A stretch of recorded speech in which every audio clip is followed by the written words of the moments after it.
What's going on, everybody? Good morning. I hope you guys are doing well on this Friday. We have made it to the end of the week, and you guys know what we do at the end of the week.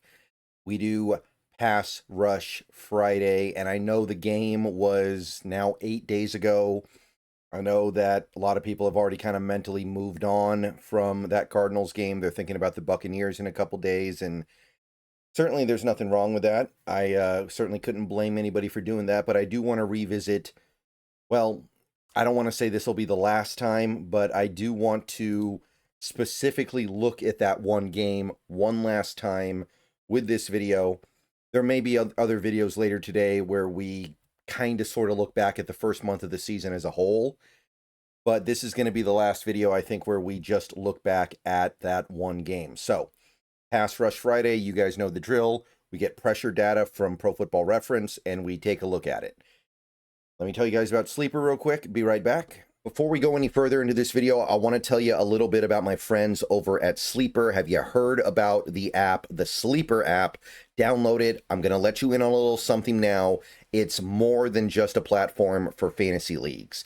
Yes, this year, millions of users enjoyed playing fantasy sports on Sleeper, but there is so much more to this app. There are live stats, real-time updates, and visualizations on all stats. News feed is lightning fast. You get updates on your favorite players and teams. There is a chat you can use in real time to engage with other users about plays and performances. All kinds of fun stuff like that over there. So download the Sleeper app, the #1 sports app today. Experience it yourself. Use promo code SBN to get a $100 match on your first deposit. Terms and conditions apply. See Sleeper's terms of use for details. Currently operational in over 25 states. Check out Sleeper today.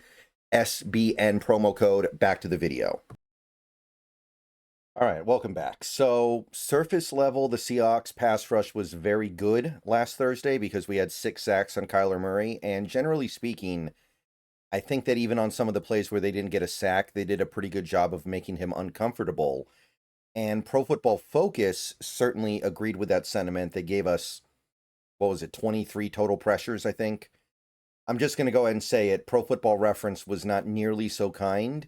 It wasn't as extreme as last week, but this week is another good example of how the two different sites that use different criteria for tabulating a pressure can come to very different conclusions, which I do like, but it does create some situations where you're not really sure what to think and what to believe, I guess. So let's just look at the numbers. Let's get through it here, starting with the defensive line as we always do, and you guys can already see it's pretty quick.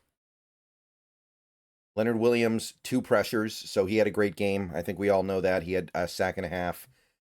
They didn't give any pressures to anybody else. Nothing to Murphy, nothing to Reed, nothing to Mike Morris.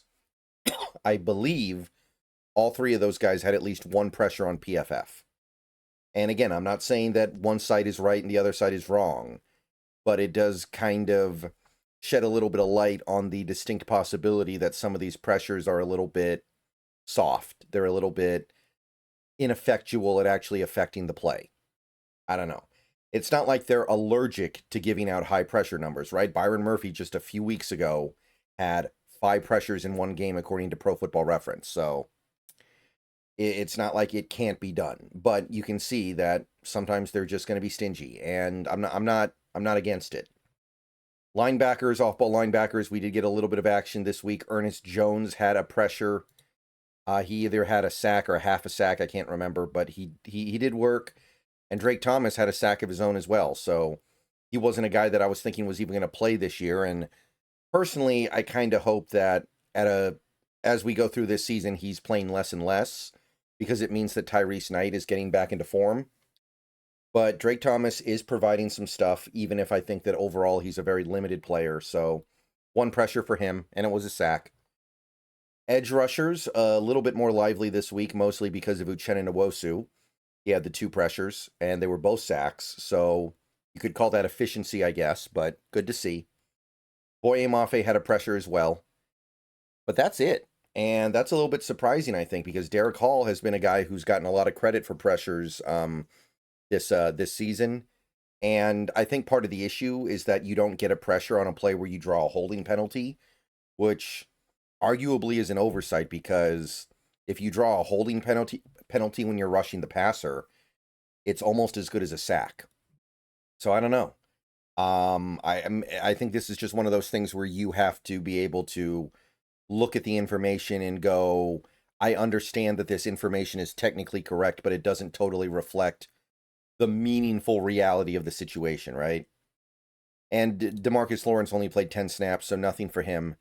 And that's 3 pressures from the edge room, which is obviously not necessarily what you're looking for overall. But again, there are going to be some weeks where there just isn't a lot going on there. And as much as we didn't get a lot of pressure from the edges, the pressure that we did get resulted in sacks. Nwosu had 2 pressures, and they were both sacks. And that gets us out of the front 7 now. So now we go to the secondary, where we did get a little bit of action this week. And you don't need to look at the pressure data to know that, because we actually got home a little bit. Devin Witherspoon was given 2 pressures in this game. One of them resulted in half a sack, and another one was a pressure. So you can see that when Witherspoon is on the field, and it doesn't look like he'll be on the field this weekend, but when he is on the field, McDonald loves to send him. They think that's something that he's really, really good at, and it's something that he can provide a lot of value with, and they are right. So hopefully Witherspoon can get healthy at some point and actually stay on the field for an extended period of time, and we can see him really get unleashed in this defense. This is a guy who, from the cornerback position, could end up providing like double-digit pressures. This is a guy who could end up being one of the best pass rushing corners in the entire league. There aren't a ton of really great ones right now. And Josh Jobe also had a pressure that resulted in the other half of the sack with Witherspoon. So actually, there was a lot of activity from the cornerback room. And I think this speaks to the fact that McDonald is starting to amp up the pressure a little bit. You are starting to see him unveil some of his blitzes. You are starting to see him show off some of the more advanced parts of this defense that he was a little hesitant to do. Because, first of all, I think Witherspoon missing those 2 games was a big thing. But also, I think there was a few other things going on there, right? Like, he didn't have Julian Love for 1 game. Eamon Warry's been out for basically the whole season. I think this is going to be a slow unveil as he gets these players back consistently. Nothing for the safeties this week, nothing to report here, so 10. 10 pressures.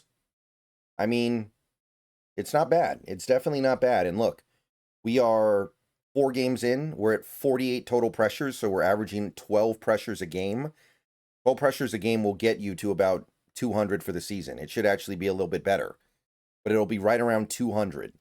If we're getting 200 pressures from this group, even if it doesn't result in a ton of sacks, and like I've said before, I think that if the pressure continues, eventually the sacks will come.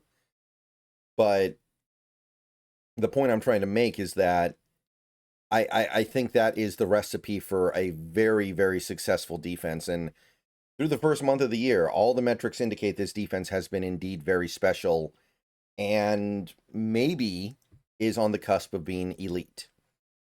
All right, that is Pass Rush Friday for this week. Let me know what you guys think. Not the best week, but a decent week. I would have liked to have seen a little bit more, given that we were playing with the lead for pretty much the entire game. Not entirely, but pretty close. But not bad. All right, everyone have a good rest of your day. Go Hawks, more videos coming, and I will see you guys soon.